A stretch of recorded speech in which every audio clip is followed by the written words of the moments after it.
Bonjour et bienvenue dans Une minute un livre. Je vous parle aujourd'hui de cet essai, La fin des monstres, récit d'une trajectoire trans de Talma Desta aux éditions La Déferlante 2023.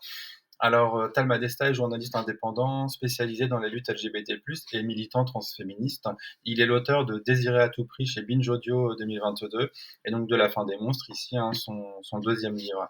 Alors tout d'abord, Talma Desta précise dès les premières lignes que finalement la société tout entière envisage notre corps trans sous l'angle de la monstruosité ou de la mutilation, nos parcours comme une création médicale digne du monstre de Frankenstein, nos joies et nos malheurs à l'aune du délire collectif, ou du récit pathétique, nos luttes comme une menace aux droits des femmes. Voilà, c'est important de placer ce contexte.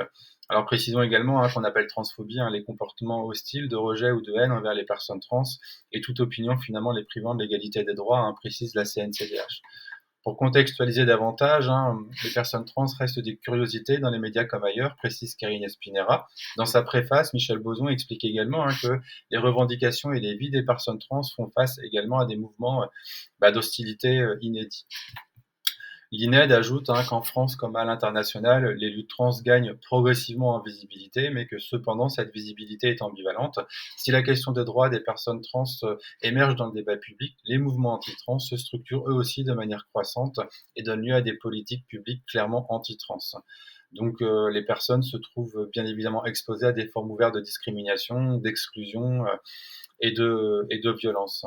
Alors comment vivre dans une société si sexiste et cis-normative, comment penser une trajectoire trans dans la jungle des idées reçues, des contre-vérités et des maltraitances médiatiques.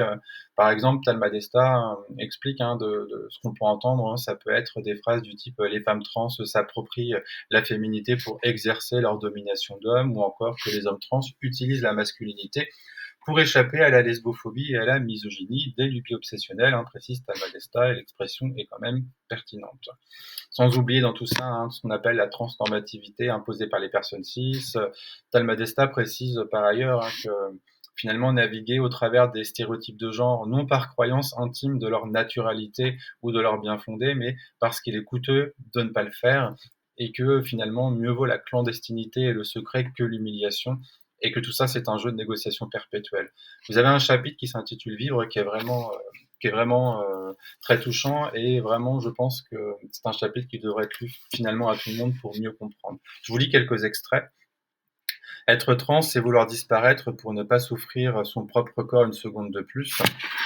Être trans, c'est encore trop souvent dire adieu à des mères, des pères, des frères, des sœurs, des grands-parents, amis, oncles, tantes, celles et ceux qui hurlent pas de ça sous notre toit. Être trans, c'est se trouver continuellement déçu par les autres, qui nous promettent le pain chaud, mais ne nous donnent que des miettes. Être trans, c'est pour beaucoup faire le deuil des rêves de grande vie, de lumière, de sécurité, des vacances en bord de mer et des belles maisons au crépi bleuté. Être trans, c'est faire l'apprentissage de l'humiliation chez le médecin, à la mairie, dans la rue.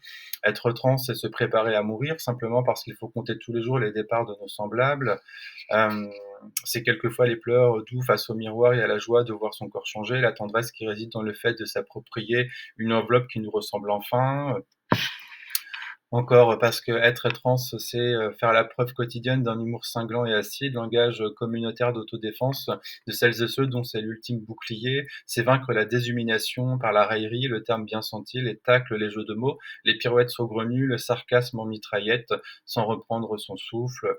C'est recréer de nouvelles familles partout où l'on peut, dans une frénésie seule connue de nous, remplacer des sorts de sang par des sorts de cœur et substituer de nouvelles maisons aux anciennes, etc.